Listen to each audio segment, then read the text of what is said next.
I was born with a rare condition called achromatopsia, which is total colour blindness.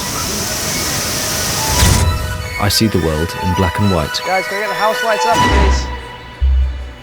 Thank you. And I knew I was missing something. 10 minutes till we open the house, guys. Have a quick word. See you later. I've always wanted to know what colour is. So, from the age of 21, I embarked on a project to allow me to hear colour. The first prototype was pretty basic, but it worked.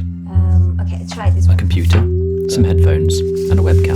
This one? Blue. Yes. The software translated different colours into individual sound frequencies. Beautiful. Once I'd heard colours, I couldn't live without them. How you feeling, alright? We developed a device to let me hear them all the time. Sound check! I had an electronic eye drilled into the base of my skull. Now, I can hear colour through bone conduction.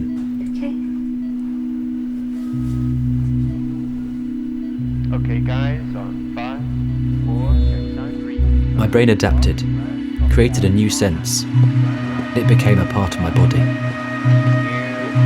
Ever since, I've been extending my senses beyond human vision to see what else we've been missing. Hi, I'm Neil Harbisson, and I'm a cyborg. Join me. You won't be alone.